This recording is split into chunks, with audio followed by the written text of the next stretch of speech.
जिंदगी के साथ भी और जिंदगी के बाद भी, यह नारा तो आपने सुना होगा, एलआईसी का नारा। जिस एलआईसी के ऊपर देश के करोड़ों लोगों का भरोसा है, विश्वास है कि अगर हम अपनी गाढ़ी कमाई का पैसा एलआईसी में लगा रहे हैं तो यह हमारी जरूरत पर हमको वापस मिलेगा।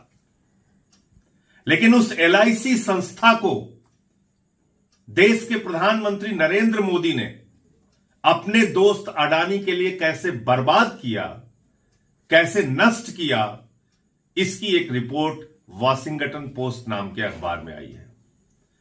आप कह सकते हैं अमेरिका का अखबार है, लेकिन सवाल यह है कि हिंदुस्तान के अखबार तो मोदी जी के दोस्त के बारे में कुछ लिखते नहीं, हिंदुस्तान के टीवी चैनल मोदी जी के दोस्त के बारे में कुछ दिखाते नहीं।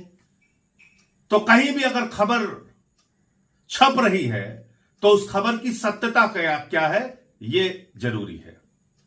तो सत्यता इस खबर की यह है कि आपकी जिंदगी की गाढ़ी कमाई का पैसा उस एलआईसी से उठा के, जहां पर देश के 25 करोड़ लोगों की जमा पूंजी रखी हुई है, उस पैसे का 33,000 करोड़ रुपए अडानी के शेयर और बॉन्ड खरीदने में मोदी जी ने लगा दिया।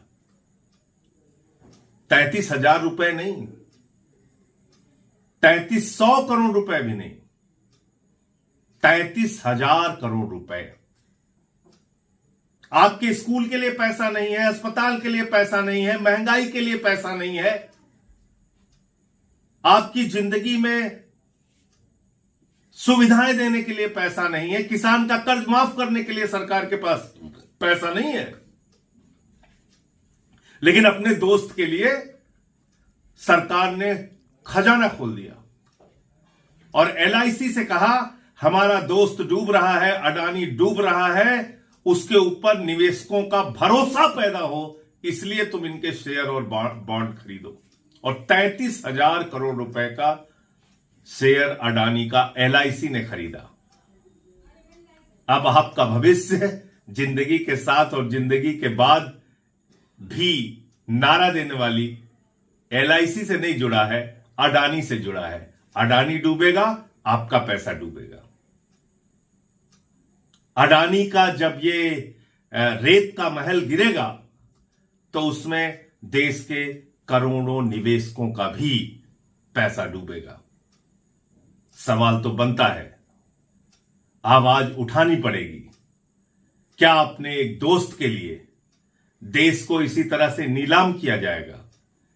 रेल हो, सेल हो, कोयला हो, गैस हो, बिजली हो, पानी हो, समुद्री तट हो, एयरपोर्ट हो, सब कुछ अगर अडानी को दिया जा रहा है तो आप कहां खड़े हैं सरकार की निगाह में? आप खुद सोचिए। जय हिंद।